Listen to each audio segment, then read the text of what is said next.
Juan Augustin, le ministre de l'Éducation nationale et de la formation professionnelle, M.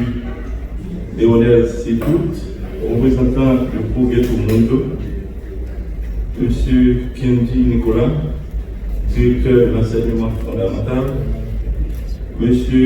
Claudien Saint-Jour, directeur de la formation et du perfectionnement, Mesdames et Messieurs les partenaires techniques et financiers, Mesdames et Messieurs les représentants des services étatiques, Mesdames et Messieurs les représentants de la société civile, distingués invités en vos titres et qualités respectives, chers participants. Je voudrais tout d'abord vous transmettre les regrets du représentant de l'UNESCO qui aurait voulu être parmi nous aujourd'hui. Mais des contraintes indépendantes de sa volonté l'ont retenu au Cap haïtien. L'UNESCO salue l'engagement du ministère de l'Éducation nationale, de la formation professionnelle et du projet Tomundo, du projet Geniola, qui dans le cadre du Fonds commun, du Fonds pour la construction de la paix et les initiatives nationales conjointes, le renforcement de l'autorité de l'État, ont développé cette initiative conjointe ayant abouti à la réalisation de cet atelier d'élaboration de modules d'éducation à la citoyenneté et de la production d'outils pédagogiques pour faciliter l'enseignement des 4 matières cruciales pour le cursus des élèves: l'éducation à la citoyenneté, l'éducation esthétique et artistique, éducation physique et sportive, éducation à la technologie et aux activités productives.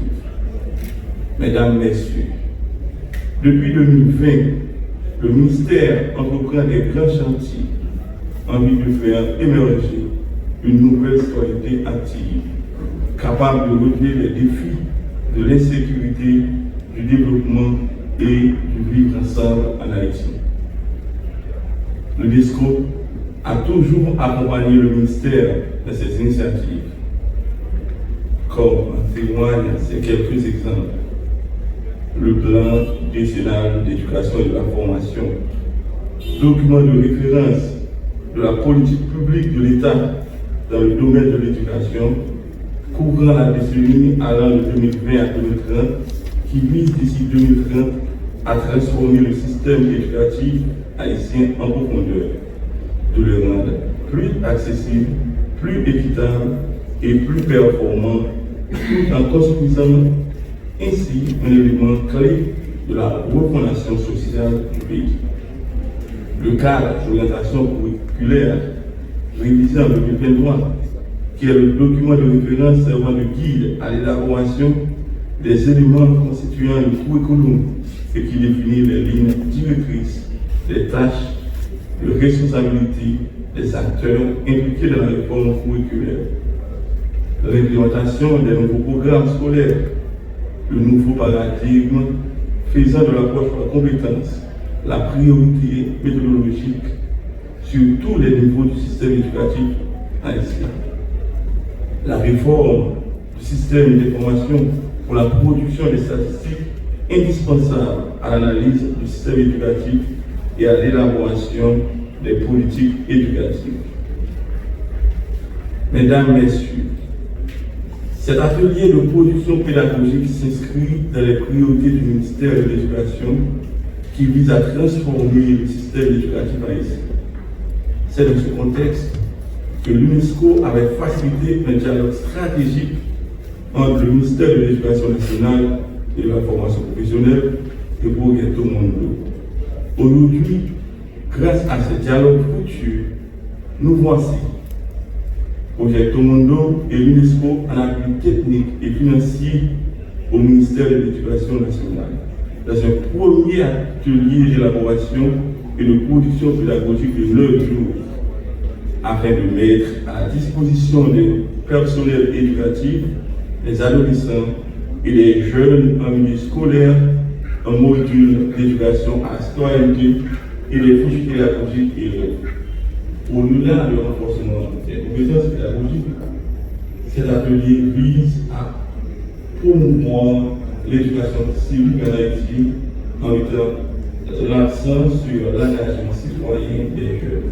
Enfin, permettez-moi, au nom du représentant de l'UNESCO en Haïti, de féliciter tous les acteurs et partenaires du processus, en particulier les élaborateurs, dont l'engagement est le gage de notre succès. Je pense bien entendu au cadre du ministère, au cadre de l'UNESCO, que vous souhaitez déjà un bon atelier de production pédagogique. Il s'agit certes d'une première étape, car après la validation de ces outils pédagogiques par le MEF, il faut former des acteurs clés. Et je vais parler des enseignants, des directeurs d'école et des inspecteurs à l'utilisation des outils pédagogiques. L'UNESCO compte continuer à appuyer le ministère de l'Éducation nationale dans les nouvelles étapes, particulièrement dans la mobilisation de nos partenaires financiers pour la réalisation des prochains ateliers de formation. Encore bon succès dans votre travail. Merci. Merci à M. Jean-Marc de la formation et du perfectionnement, chers partenaires l'UNESCO et Popito Mundo, chers cadres du ministère de l'Éducation nationale, chers professeurs, experts en éducation à la citoyenneté. Petites actions à grande portée. Je suis particulièrement heureux de faire partie de cette équipe au ministère de l'Éducation nationale qui avance finalement dans la réforme dite prioritaire qui est la réforme curriculaire.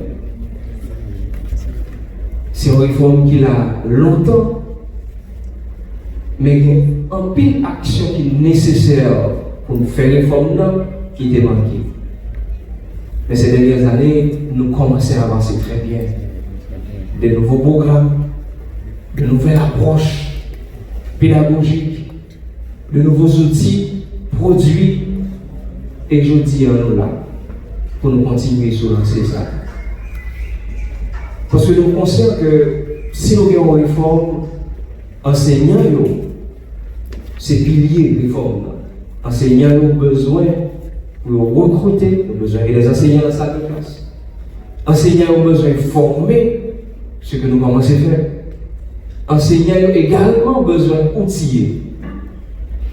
Nous-mêmes, nous déjà avancé. Dans toute l'école, nous connaissons déjà programmes disponibles pour ces nouvelles matières. Là, on a parlé de ETA, EEA, EPS et éducation à la citoyenneté. Non seulement programmes disponibles dans l'école, mais également il y a d'autres outils qui distribuent. Par exemple, il y a des guides pédagogiques pour l'enseignement de ces 4 nouvelles matières, il y a des fiches d'activités pour élèves, il y a également des séquences pédagogiques, il y a des fiches pédagogiques et également sous le ministre Augustin, nous sommes élaborés une synthèse programmatique pour finalement que nous accompagnions toute l'école. Ce n'est pas ça seulement, mais nous recrutement a avancé dans l'école de tout. Formation commencé à avancer dans l'école de également production d'outils. Et nous l'avons dit, comme Alimenta a déjà annoncé, c'est nous, avec les différents cabinets, professeurs et experts, pour nous élaborer un module de formation qui peut être utile, parce que le ministère n'a pas qu'à faire formation pour tout le monde, mais il a des outils nécessaires dans l'école dans mes OF, dans mes partenaires, pour former professeurs. Et après, on a outils pour nous capables de sensibiliser, parce que nous sommes conscients que l'éducation à la citoyenneté, ce n'est pas seulement une discipline, mais c'est une discipline qui est supposée transversale. Donc, toute communauté doit sensibiliser, en particulier les jeunes, sur l'importance de l'éducation à la citoyenneté. Déjà, on souhaite une bonne participation à différents cadres, et encore on a conclu pour nous remercier le ministre, parce que le ministre, pas seulement et ministre, mais la portée activité ça. Dans les activités nous vivons, c'est le ministre qui peut téléphoner pour dire on a avancé. Et nous pensons son gros soutien, encore une fois. Merci ministre, merci à Progrès Monde qui appuie dans notre activité ça, UNESCO et ensemble la avancée. Merci, bonne participation.